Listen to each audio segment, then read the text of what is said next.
Hello, my dear YouTube students. Welcome to my channel. Today in this video, we are going to learn part 2 of a lesson of class 8, that is the Heavenly Parasol. Part 1 of this lesson is already uploaded in my video, and I'll be sharing the link in the description box and even in the I button for your benefit so that you can directly go to the link and watch the video. So let's move ahead. But before that, students, if you're watching my video for the first time, do subscribe my channel and hit the bell icon so that you get the notifications of all the upcoming videos. To watch the video till end and hit the like button if you like the video. Now let's move ahead, and here we have more good news, students, that we all have come up with a Scorpio class Hindi channel. And in this channel you're going to find all the Hindi lessons, explanation and question answers videos of class 8, 9 and 10 of Karnataka board. So to get the link of this channel, visit the description box and find the link and subscribe to channel. I'll also share the link in the I button above. So let's now quickly move ahead to the chapter and continue it. So we have seen half of the chapter earlier in the previous video, and we saw that the king was too much confused, and he was saying like, uh, where's the boy who was dying by illness, and there's a human who was lying down and who was about to be sacrificed to God. So now the king thinks what to do. So let's see what he says.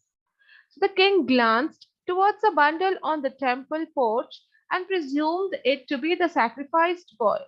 His heart was torn with confusion and compassion. So the king sees where is that boy, and on the temple entrance he sees that, oh, that is the boy who's lying over there, and maybe he is a boy who is suffering from illness, and his heart was torn with confusion and compassion. He was feeling pity also, and he was wanted to help, but he was so confused like how to help. Now this man whom you desire to protect, continued the barbarian, was wandering about alone and friendless in the forest. Is he of more value to you than this child with whom many persons are connected? So the barbarian started to saying the king that this man whom you desire to protect, whom we are sacrificing, was wandering about, was loitering here and there, was roaming here and there all alone and without any friends. He is friendless and he lives in the forest. So there's no value of him. Is he more value of him than my child who has many persons connected with him? So this question was asked by the barbarian to the king. Now the victim sat crying on the ground, a look of terror on his face. Tears fell from the barbarian's eyes. Sir, tell me what to do, he cried. I cannot see my son suffer this way. Okay, so the victim was also crying on the ground, the human who was about to sacrifice. Even he was crying, he had a terror, he was afraid, and that could be seen in his face through his expression. And the barbarian was also too much confused. Tears fell from his eyes. And he was saying, King, so please tell me what to do. I cannot see my son suffer this way. Even his son was suffering and crying from pain, and he was about to die. Even the man who was about to sacrifice, he had a terror, and even he was crying to be saved. So this was a confusion there. Now, the king spoke firmly. Do not be distressed.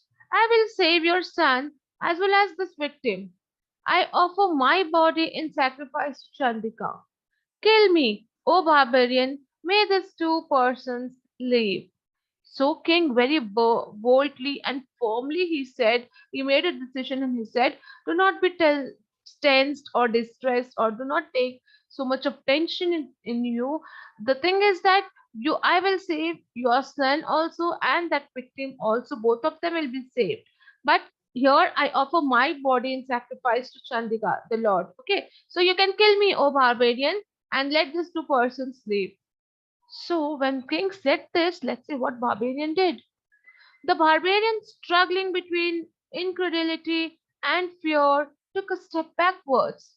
Sir, you are the king. Your life should be protected at all times. Do not pity this victim. Let him die. His life is of no significance. So what did the barbarian do? He was so he was struggling so much between, he was so confused now. He also had fear in his mind, and he was not understanding what the king is saying, that he should kill him. And he took a step backwards, like he was not willing to kill the king. He said, "Sir, you are the king, and you should be there to protect everyone all the time. You don't pity this victim. He was all alone. He was all alone, and let him die. He is having no importance in this world." So the king, he shook his head impatiently. "If I can use my body to stop a killing, why should I not? Do not speak another word. Kill me." So the king was very firm in his decision. He shook his head. He said, "No, if I can save my body, if I can use my body to save somebody, to stop killing someone, why should not I use my body there? So do not speak anything now. Do not utter a word. Just kill me." So this was the order of the king. Now the barbarian hung his head and made no move to take his sword. So the barbarian did not do anything. He did not move ahead, but he hung his head down. He was very ashamed and he was fearful. He just took a step back. He went backwards and he did not take his sword also. "Now, if you cannot bring yourself to strike at me, I will use my own sword for the purpose." So saying, the king drew out his sword. The barbarian and the victim watched in horror. As Meghwana was about to strike himself, his head was covered with divine flowers of exquisite color and perfume, and someone held back his arm. The king whirled around in surprise and beheld a person of heavenly appearance. Then he realized that the barbarian, the victim, and the ailing boy had vanished. So what happened here, students? That king got very frustrated now. He got angry. He's saying that if you cannot kill me, I'll kill myself. And he took up his sword and he started bringing his sword towards his neck. And the barbarian and the victim, both of them were watching in horror. They were so surprised to see what is happening. At the same time, they were so fearful. And as soon as Meghwana did this, he was about to strike himself on his head. He saw that it was covered with divine flowers. His head was covered with divine flowers of different beautiful colors and perfume. And someone has held his arm from backside. And when the king whirled, when he turned around and see, he was surprised that there was some person who had a heavenly appearance, like someone who had come from a heaven, and they were putting the flowers and perfumes, and they had catch hold his arm. And then he realized that the barbarian, the victim, and the ailing boy, all have them have vanished from there. They disappeared. Now a divine being addressed the bewildered king. "I am Varuna, the lord of the seas. I have come to reclaim my parasol that was carried away from my town by the powerful Bhauma, the father of your father-in-law. It has powers to quell calamities in my land. I created this illusion to test your nobility of mind. You are truly compassionate and noble." So, students, what happened here? There was this divine person who had saved the king here by killing himself. He was addressing. He was saying the surprised king here was too much shocked. He was saying he just listened what this divine being is saying. He said that I am Varuna, the Lord of the seas. Okay, so that divine person was nobody but Lord Varuna. He was Lord of the seas. And he says, "I have come to take my parasol, that umbrella again, that was carried away by a powerful person, and that person was the father of your father in law. And I want to take that parasol back because that parasol has the powers to save the calamities in my land, to stop the calamities in my land. And I created all this illusion to test your ability and nobility of mind."